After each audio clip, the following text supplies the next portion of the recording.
Selamat berjumpa kembali sahabat cinta Alkitab. Kita akan belajar dari perjanjian baru, yaitu kitab ketiga, yaitu Injil Lukas. Selamat terus belajar sampai selesai, sampai kepada kitab Wahyu. Injil Lukas. Penulis Injil Lukas tidak menyatakan siapa penulisnya. Melalui Injil Lukas 1 ayat 1 sampai ke 4 dan kitab Kisah Rasul 1 ayat 1 sampai 3 tersaji fakta bahwa penulis kedua kitab ini adalah orang yang sama. Kedua kitab ini ditujukan kepada Theophilus yang mulia, yang kemungkinan besar merupakan seorang petinggi Romawi. Tradisi dari gereja mula-mula menyatakan Lukas seorang dokter dan teman dekat Rasul Paulus sebagai orang yang menulis Injil Lukas dan kisah para rasul ini. Kolose 4 ayat 14, 2 Timotius 4 ayat 11. Jika benar, maka Lukas merupakan satu-satunya penulis non-Yahudi di Alkitab. Tanggal penulisan Injil Lukas kemungkinan besar dituliskan dalam kurun waktu antara 58 sampai 65 sebelum sesudah Masehi.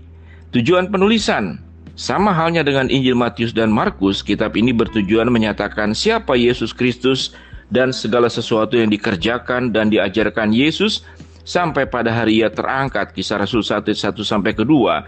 Injil Lukas punya nilai unik karena di dalamnya terdapat fakta sejarah, karena ia membukukannya dengan teratur, sesuai dengan pikiran Lukas yang sangat teratur, yang kadang menyediakan detail yang mungkin terlewatkan dalam Injil lainnya. Lukas mencatat perjalanan kehidupan sang tabib agung dengan berfokus pada pelayanannya dan belas kasihannya terhadap kaum non-Yahudi, orang Samaria, wanita, anak-anak, pemungut cukai, pendosa, dan mereka yang dianggap dari kalangan terbuang di Israel. Ayat kunci Lukas 2 4 sampai ke 7.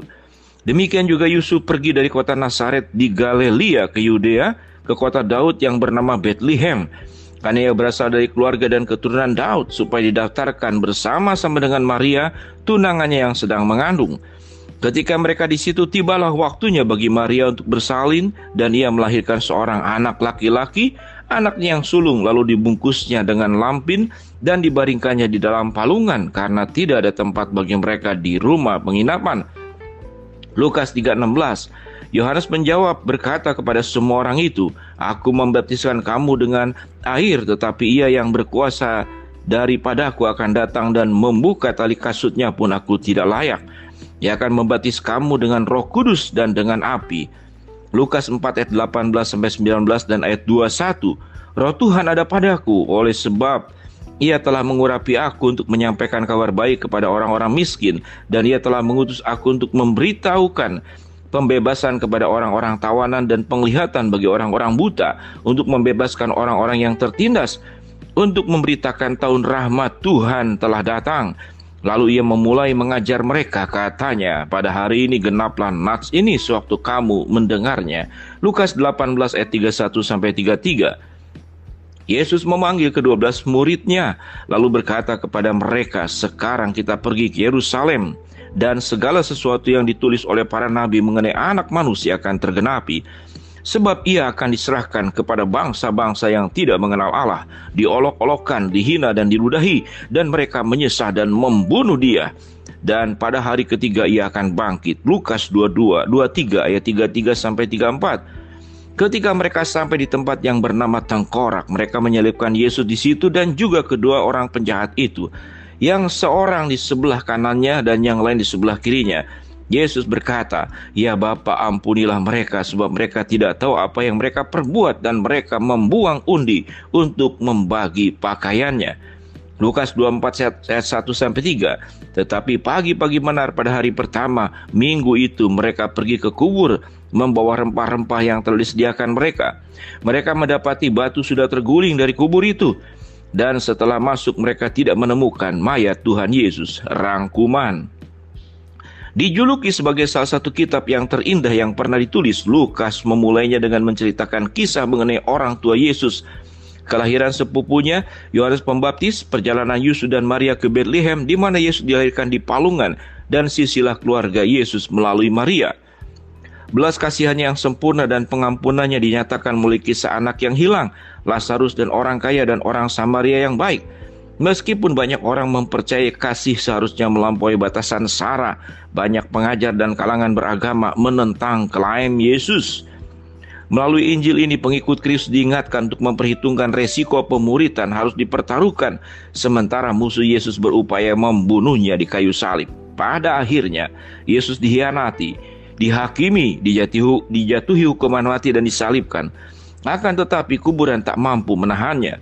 Kebangkitannya memastikan kelanjutan dari pelayanannya demi mencari dan menyelamatkan mereka yang hilang hubungan. Sebagai orang non-Yahudi, rujukan perjanjian lama yang dipakai Lukas terbilang relatif sedikit dibandingkan Injil Matius. Sebagian besar rujukan itu merupakan kutipan langsung ucapan Yesus, tidak dimasukkan sebagai narasi.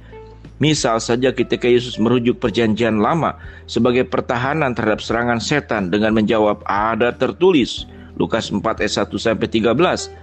Kutipan itu dipakai untuk menyatakan dirinya sebagai Mesias yang dijanjikan bagi bangsa Israel, sebagai peringatan kepada orang Farisi atas kelalaian mereka dalam memelihara seluruh hukum, dan sekaligus mengingatkan kebutuhan manusia akan juru selamat, dan membongkar kemunafikan mereka ketika mereka mencoba menjebak dan menipu Yesus. Praktek Injil Lukas memberi kita sebuah gambaran yang indah mengenai juru selamat yang dipenuhi belas kasihan. Yesus tidak menggabaikan fakir miskin dan kelompok marginal yang kekurangan.